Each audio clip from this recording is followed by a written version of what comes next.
Alors, on est déjà à la 6e vidéo de ce challenge de 10 vidéos. On devrait y arriver.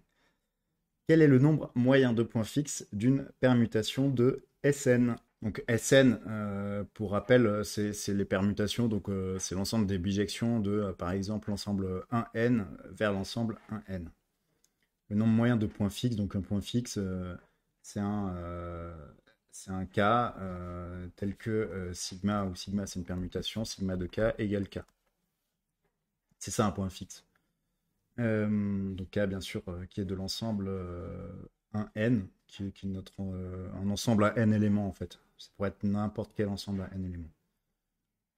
Alors, on va résoudre cet exercice avec des probabilités. On va tirer au hasard une permutation,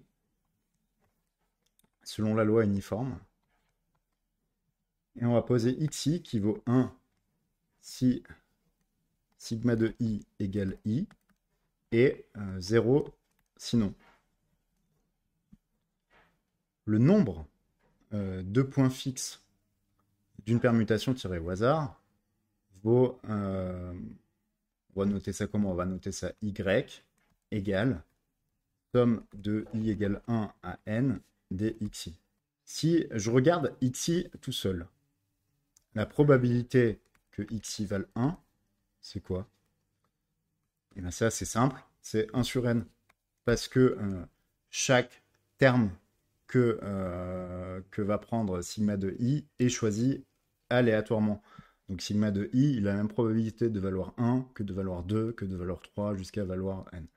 Donc la probabilité que xi veut 1, c'est-à-dire que sigma i égale i, c'est 1 sur n.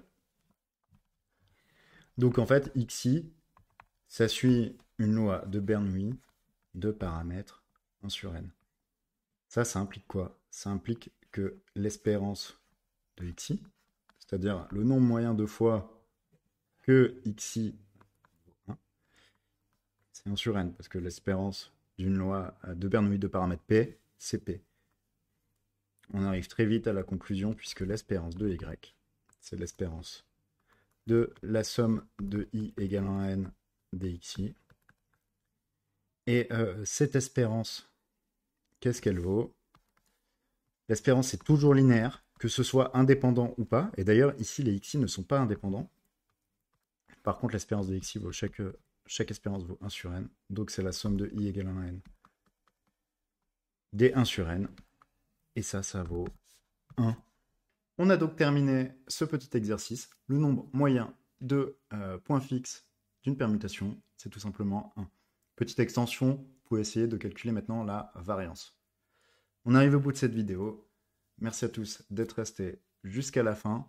Si ça vous a plu et que vous ne l'avez pas encore fait, abonnez-vous. Profitez-en aussi pour partager à vos amis ceux pour lesquels vous voulez voir les concours se réussir. Et likez si ça vous a plu. Et n'hésitez pas à commenter aussi. C'est un plaisir de discuter avec vous.